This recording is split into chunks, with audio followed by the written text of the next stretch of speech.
good afternoon to everybody.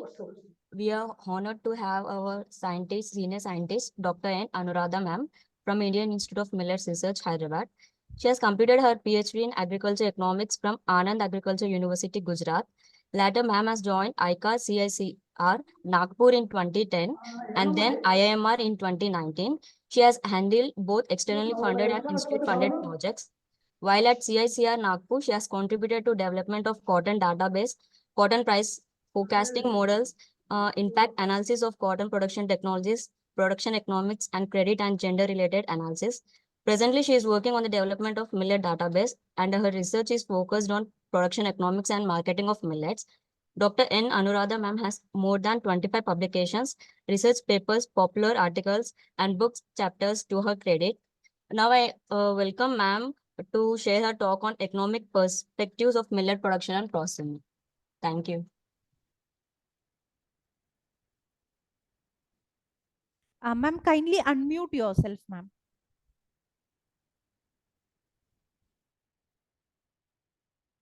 Yes, ma'am.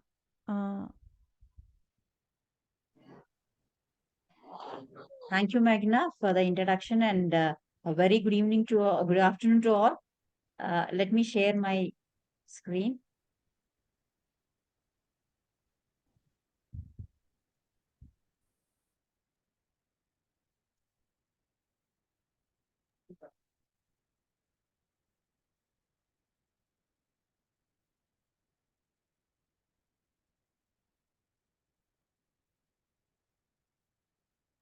Are you able to see my screen?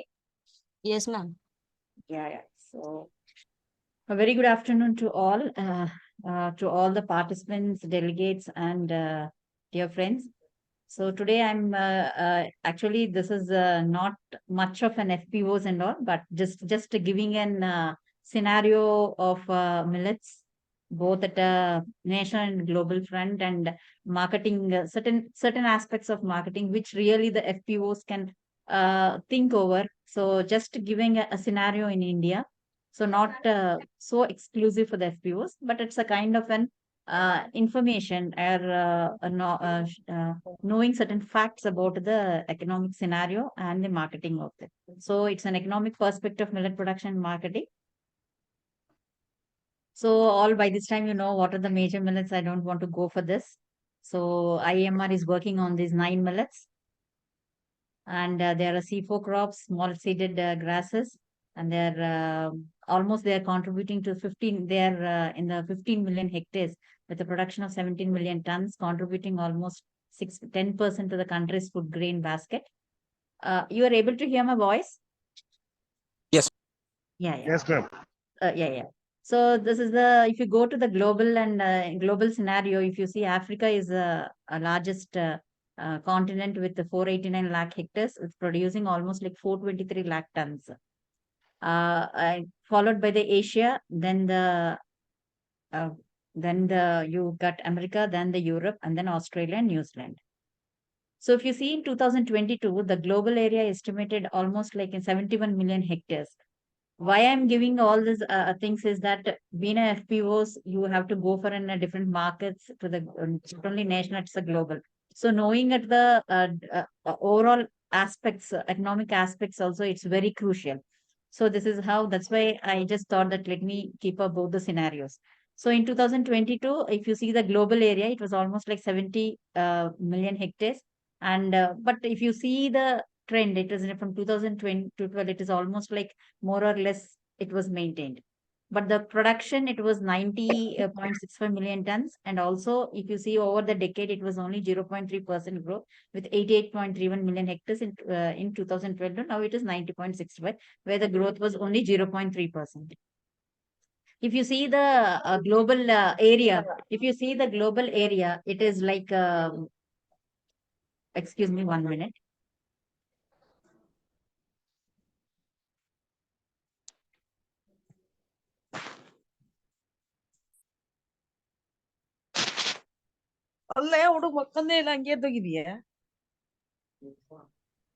So if you see the global area, India is the largest area, followed by Niger, Sudan, and Nigeria. However, the productivity was higher in the China. Why it is not moving? Why it is slides are not moving? Hello? Hello? Yes, ma'am. Why slides are not moving? Please try again once. Again, shall I stop sharing and do it? Yes, ma'am. Yes, ma'am. You can.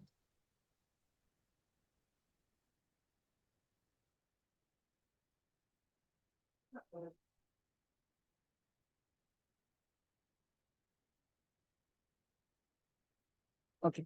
So if you see the production, country-wise production of the millets, India is almost sharing 41% in the world's production of the millets, followed by Niger with 11.52, and then Nigeria 6.57, Mali 6.31, and China 7.5. So the marketing for the further, if you can see, is that in the African countries and China.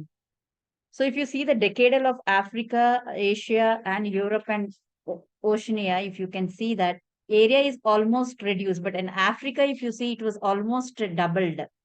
Like it used to be in Africa, it is 180, now it is almost like 200, almost double. But in however, the production and the area in other continents has shown a big declining trend in case of millets. So if you see the production share of the millet wise, if you see the production share of pearl millet and small millet was a high. If you see the in case of Asia, Africa and Asia contributes a higher share. But in case of sorghum, it is the America and Africa shares a maximum share in case of sorghum. So if you see the India's contribution to the global millet production, India almost contributed to 17% between 2012 to 22, and it is raising to 19% in 2022. So that shows that we are a major role in the world millet production. So we coming to the Indian scenario. So Bajra was contributing almost 56% to the area, and then Jowar 32%, and then Ragi 9%, and small mills 3%. So production wise also, the Bajra is contributing the largest with 60%, then Jowar 27%, and Ragi 11%, and the small millet. So this is scenario of the small millets. So within the small millets, it was the little millet was a major share, followed by the Kodo millet, then the barnyard millet, and then Prozo and Foxtail. So if you see the advanced estimates of 2022, the production was targeted to almost 40 lakh tons for the Jowar and then Bajra. But Bajra and Ragi, Bajra and small mills, though they have shown a little bit higher side of production, but there was a declining in case of Ragi and the sorghum. So if you see the state-wise scenario, Rajasthan contributes a major state, followed by the Maharashtra with 15%, then Uttar Pradesh 14%, and Karnataka 13%, and Madhya Pradesh 8%, and Gujarat and Haryana 7%. So these are the major states contributing to the millet production. So if you see the trends of the thing, if you see before Green Revolution and after Green Revolution, the area has literally declined to 56%, and but production, however, because of the good improvement programs, it has increased to 228% with high adoption of high yields and varieties. But if you see before in Green Revolution, it was 20% millets contributes 20% of the total food basket. Now only it is contributing only 6%, dominated by rice and wheat, where that's where we are now in taking millets as an international year of millets, and then taking them for the both for nutritional security and the food security, and how as an FPOs of millets you can play a major role for really bringing a not only an evergreen revolution but also to the nutritional security. So if you see the decadal trend from 2010 to 2012, if you observe, you can see that the area was declining in a drastic way in case of Bajar with 5%. And however, in almost all, there was a declining trend, but higher was in case of Jowar with 5%, and small mint was 6%, which that means every year the area was decreasing almost like 6% in case of small mint and 5%. And Bajra, though the production was increased because, but the productivity was higher. So because of that, we are able to maintain the production more or less. But this is a high time to really reverse the trend of millet area. So the FPOs really will play a greater role in bringing this reversal of the area declining trend. So if you see the state-wise productions, these are the state-wise area production productivity of the sorghum. The major top 5 Kharif jowar, if you see, it's Rajasthan, Maharashtra, Tamil Nadu, Uttar Pradesh, and Karnataka. And but the production, if you see, it is also same trend. Rajasthan occupies a major in case of jowar Kharif production, followed by the Maharashtra, and then Tamil Nadu and Uttar Pradesh. But however, if you see the productivity, Karnataka was the highest, followed by Uttar Pradesh and Tamil Nadu, Rajasthan, and Tamil Nadu.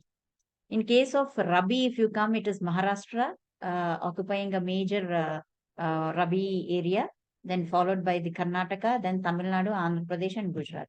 So these are the areas, if you really want to have the millets, these need these FPOs at these kind of states really need a special kind of a attention, so that you can make this not only a global, not only national, but also you can enter into a global scenario. So if you come to this top 5 Rabi growing states, so Maharashtra, Karnataka, Tamil Nadu, Andhra Pradesh, in case of production. But in productivity, it is Andhra Pradesh was the highest in case of production of Rabi sorghum, followed by the Gujarat and then Karnataka. This is the scenario of the Bajra. If you see the Bajra's top 5 growing states was Rajasthan, followed by Uttar Pradesh, Maharashtra, Haryana, and Gujarat. In case of production, again, it is Rajasthan, Uttar Pradesh, Haryana, then Gujarat. But in case of productivity, it was the Haryana was the highest, followed by Uttar Pradesh, then Gujarat, and the Rajasthan. Coming to the Ragi, if you see, it was Karnataka, then followed by Tamil Nadu and Uttarakhand and Maharashtra and Odisha. These are the major states. And the production-wise, Tamil Nadu was the highest, followed by the Karnataka, Uttarakhand, and the Odisha. Coming to the top, coming to the area, this is the areas in small millets. Small millets, if you see, Madhya Pradesh was the Madhya Pradesh and Chhattisgarh. Chhattisgarh was the highest in 2022, followed by Madhya Pradesh, Uttarakhand, Maharashtra, and Odisha. But in case of production, it is the Uttarakhand was the highest in the production, followed by Madhya Pradesh. In case of productivity, it is Uttarakhand, Madhya Pradesh, Maharashtra, Odisha, and then Maharashtra. Over the small millet, if you see Kodo millet, little millet, Proso millet, Barnyard, and Foxtail, these are the major states. Kodo millet mostly grown in Chhattisgarh, Madhya Pradesh, Tamil Nadu, Uttar Pradesh, and little millet mostly Chhattisgarh, Madhya Pradesh, Karnataka, Gujarat, Tamil Nadu, Andhra Pradesh, and Orissa. So the area was declining, and these are the states to be really reinforced for increasing the area of the small millets. Coming to the production economics of the millets, this is very important. Why I was telling is that we have to look about the economics. If you are not knowing the economics, how the scenario is, the farmers at the end of the day, it is the profitability. If it is not profitable, the farmers cannot work. So if you see the total cost of cultivation, if you see, it is ranging between 39 to 68, and Gujarat in case of jowar. And if you see this, almost like Gujarat is having 68,000. But if you see the net returns, if you see over the operational costs are varying between 30 to 50,000 in different states. But if you see the net returns over the operational costs, it's not, even then some of the though they have shown a positive thing, but if you see fixed cost, if you they have shown a negative returns. But however, with the operational cost, the benefit cost ratio is more than 1, which shows that it is a profitable. So if you, this is in case of, this is about Bajra, same thing I kept it in a graphical trend, where the cost of cultivation and the gross returns and then net returns. So most of the things, net returns over the operational cost have shown a positive thing, which is a profitable in case of Bajra. So if you see the major inputs, major costs, if you see in Bajra, it is like human labor is contributing more with 35% to 37%. But in Rajasthan, it was almost like 54% is the human cost.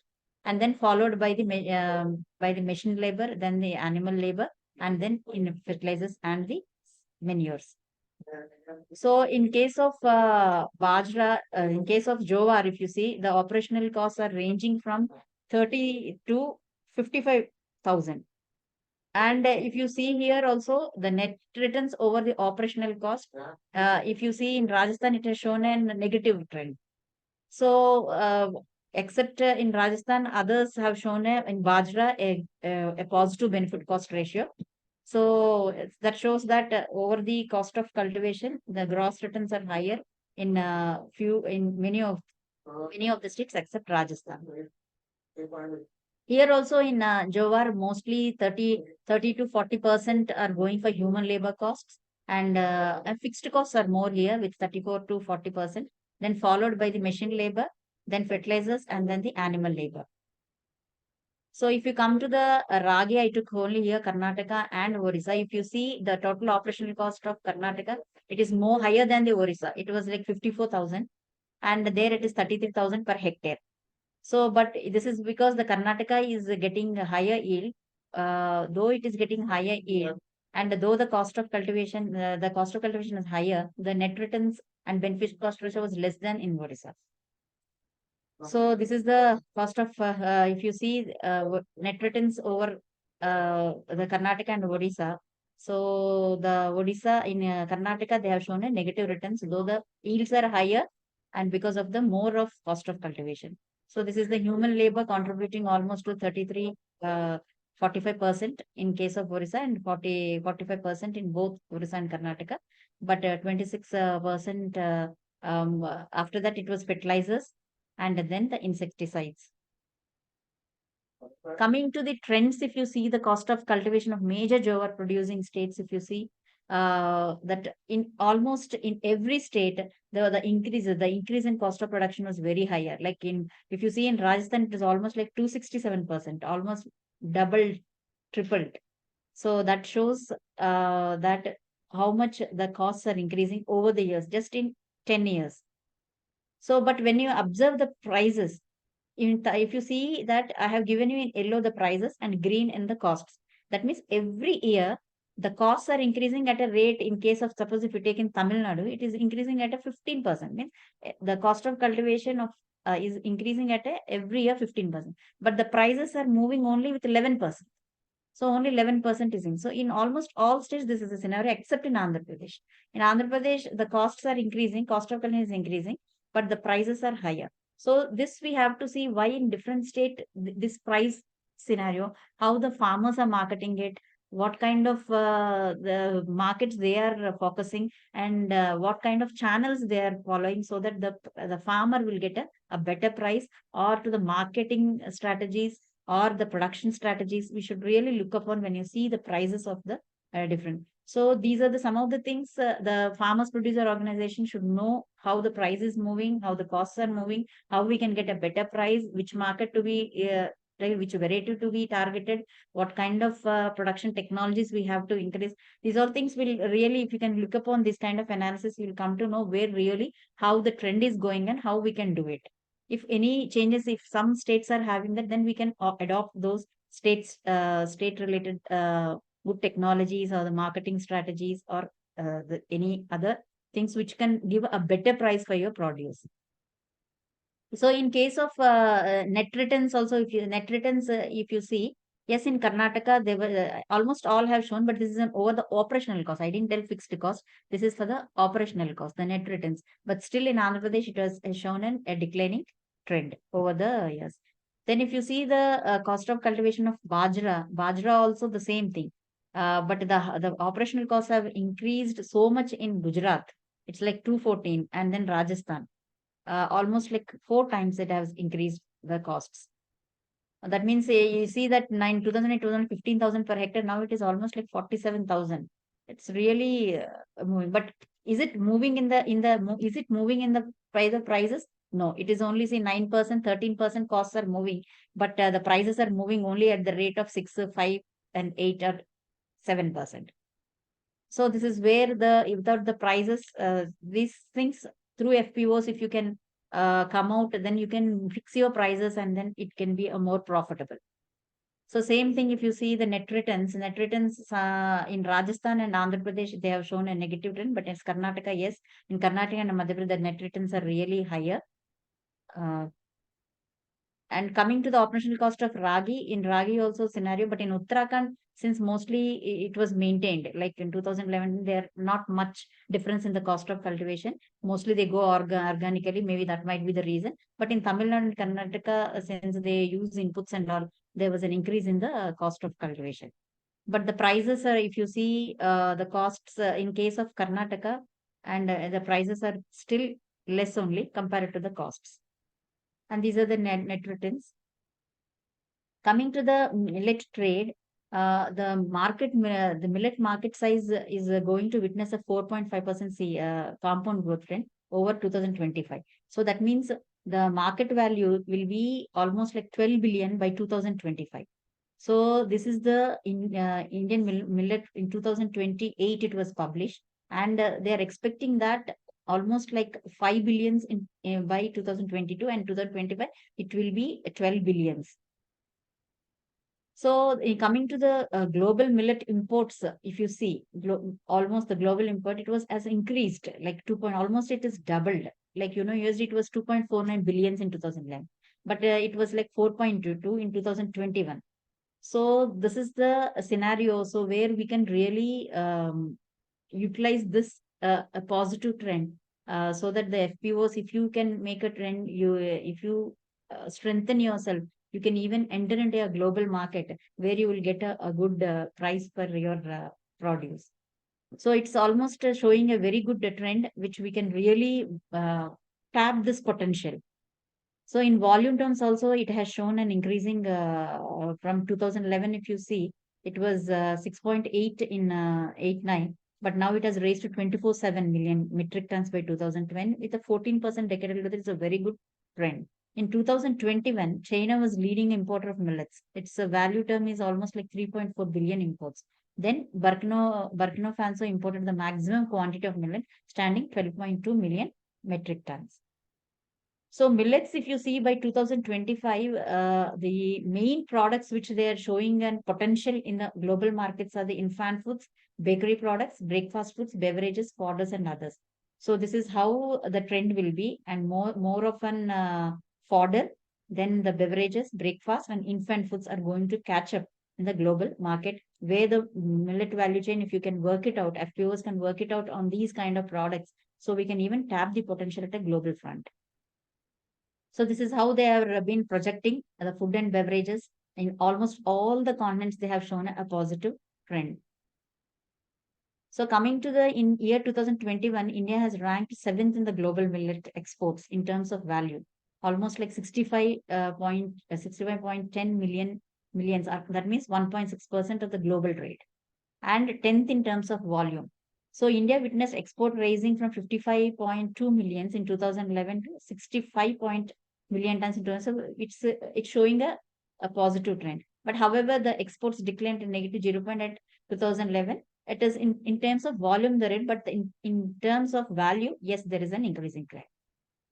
So the top 5 export destinations for India in terms of value in 2010 were the, if you see, UAE is the major destination for us, almost contributing to 20.22%, then followed by the Saudi Arabia, then to the Nepal, and then USA, and then Kenya. These are our major destinations. So where we can, they're seeing for our products.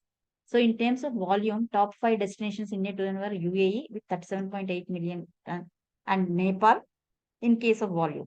Then followed by Saudi Arabia, which is Nepal with 13%, and Arabia is at 12%, and Kenya 6%, and Bangladesh 4%. So if you see the trends of exports, if you see from here, if you see the compound annual, means every year how much it is increasing. When in Java there is a decline from 2009 to 2018, but in case of Ragi and Bajra, there is a positive trend, and many people, many countries are exporting. Our exports are showing an increasing trend to other countries in case of Ragi and Bajra. So Bajra and Ragi together is almost contributing to 42% of our term of value. Means 54.4% in terms of volume is by the sorghum, is by the finger millet and the pearl millet, but then followed by sorghum. So sorghum, if you see, it was 34.15% in value and 30.02% in case of volume. So about in 2021, if you see, almost like 16,000 million tons worth of 14 millions we have exported in 2021. So there is a huge market. What I want to say is farmers producer organizations, if you can contribute a lot to this export scenario and also can tap these potential with a good price. So, and with this EPIDA also, and even the Department of Commerce is also expected that in coming years, there will be a great demand for the millets. So keeping in this, the EPIDA also has done a virtual bioseller meet, and they also emphasized all the Indians to Indian farmers and the other stakeholders to improve the exports and also the products also. So to give this impetus also, the EPIDA has created a Nutri-Cereal Export Promotion Forum, which is also included in this millets exports, and also organized a sensitization programs for the millet startups to familiarize them about the export opportunities in collaboration with our ICAR-IIMR. So this is the study. It was taken in 2015, but if you see, it is in the Bangalore. If you see here, ready to eat and ready to cook, they have taken almost like of all finger millet. This was taken because they have covered all the millets. That's why I have taken this. So if you see finger millet, kodo millet, foxtail millet, barnyard millet, frozen little meat, you see how the people are coming more for this ready to eat, ready to cook in the cities. So almost all millets ready to eat, ready to cook is having a demand, and people are ready to eat this. So if you see, almost all products are in the city. So cities, especially in urban areas, people are more interested in more of the ready to and ready cook, where FPOs can really target the urban, commerce. So as you know, why we really have to, millets are so important, and there will be a great increase in by 2025 is because, as you all know, people are lot of lifestyle diseases, nutrition security, health issues, climate change, as many are moving the millets towards a better trade in by 2025. But if you see, we have almost like 2,477 principal regulated markets, and we have a sub-markets of 4,843, and 585 wholesale regulated markets are also integrated with ENA in all 16 states and 2 union territories, and APMC Act was there, but still our millets are sold at a village level. Farmers sell it at a village merchants. So this is where we are lagging. So, and if you come, this is just I've taken, these are one of the millets, many of the marketing channels. So it's if FPOs can reduce these channels so that the farmers will you yourself will get a better price. So these many channels are there for the millets, and mostly at a village level. From there, they're purchasing, then they're taking to the primary wholesale, then trade markets, then to the processing units, then to the local retailers, then consumers. So the chain is very high. So if FPOs can reduce this marketing channel, definitely it will be helpful for FPOs and also for the farmers, especially being FPOs, you are the farmers. So here, if you see the marketing costs, why I kept this is that I kept to show you that how much farmers are getting from the consumer price. What is the producer share in the consumer price? If you see, you mostly are getting only 30 to 40%. Remaining, it is going in transportation, then processing, then grading, sorting, standardization, packages, and at the end, the price spread is too high. That means if you farmers, they're taking for 29 rupees and they're selling at 73 prices, but your share is only 40%. So this is where you can reduce it and make it 100%.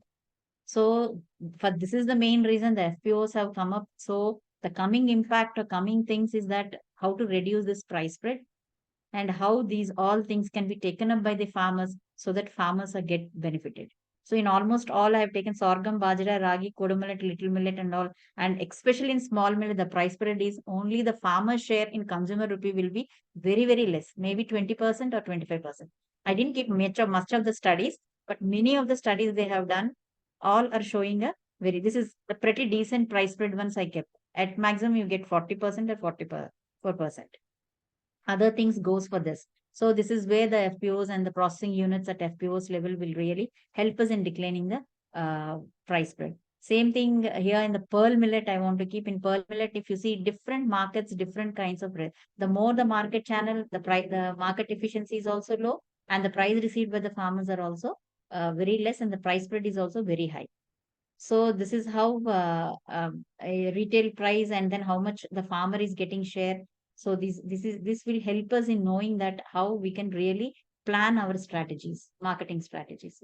And another thing is now we are working on the millet value chain, and FPOs are mostly we're encouraging them to take up more of the value addition is because of this.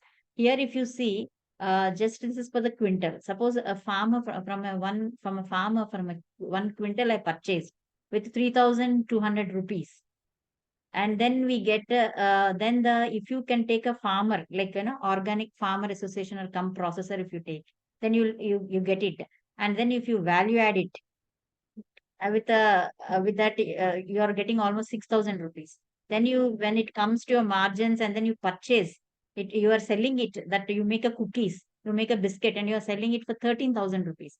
That means you are getting almost like 50. That means if suppose if you are not doing this processing, just you will be selling for 3,200 rupees. But the guy who has taken this and then made it into cookies, he is going to get a 15,000. The price spread is almost like 12,000 rupees. So that's how, if you can make it into flour or a spouted flour, how you can really benefit.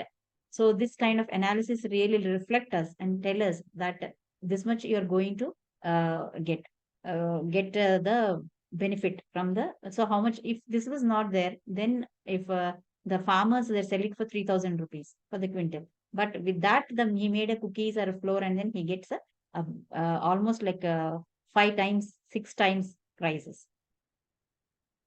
So in case of small millets, it was really only 30 to 16. Even there are 16% also the farmers are getting. Means from the consumer price, you're only getting only 16 or 30%. Farmers is only getting only 16 to 30, but remaining it is going in the other profits. Everyone are taking the profits and margins, but the farmer was not getting this.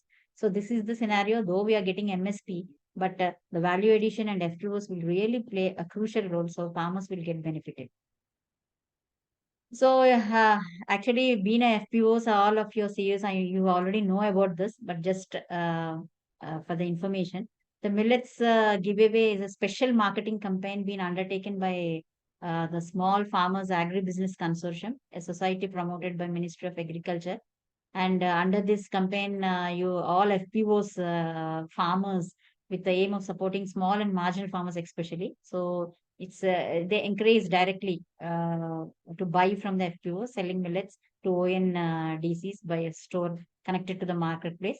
And this will really help us. So I think all you might be connected with this effect, maybe benefiting from this also. So if any FPOs are not being connected, it is better that you be also a part of this SAFAC and ONDC, and which will help us in motivating the general public to buy directly from FPO farmers, and also buyers get an experience how easy to use ONDC's My Store platform. And also millets being a focus for 2023 for nutritional security. Many people will be also getting awareness and then getting a good motivated to take the millets. And you also have the, so these are some of the FPOs marketing linkages supports. Just I want to give from the government side. And we also have a GEM and FPO Kisan Bazaar, which you are already might be there. So coming to the MSP trends, yes, it's a very good that we see that government from over the years, like 2010 to 2023, there was a drastic increase in the MSP, but not at a pace of a cost of cultivation, but more or less it is showing it's a good thing that government is really supporting, coming up with a good supporting price for us. Like this year, it was 3,180, 2023 for Jowar hybrid, and Maldan it was 3,225, and for Bajra it is 2,500, and for Ragi it was a very good jump of 3,846 rupees per quintal as a MSP support. So what is the way forward is that first is development of initiatives for enhancing productivity of the millets. That is very important. So where the FPOs can give a good technologies to the farmers, and then already there are certain reports that through FPOs, the transfer of technologies, there was an increase in productivity of 30 to 50%. It's very nice to hear, and then you will definitely play very crucial as a farmers, as to help farmers. So it's a good thing to listen to see the reports like that. And the cost of cultivation of millets can be reduced by adoption of recommended package of practices, and then increased resource efficiency, then technology upgradation and adoption of water saving technologies, especially generation of demand through value addition and millet subsector development will generate a very remunerative price for the farmers, and also will helps in doubling the farmers millet income. Then creating the marketing infrastructure with innovative supply chain models and online marketing platforms. All FPOs should have this online marketing platform. Other like significantly increasing millet farmers' share in consumers' rupee.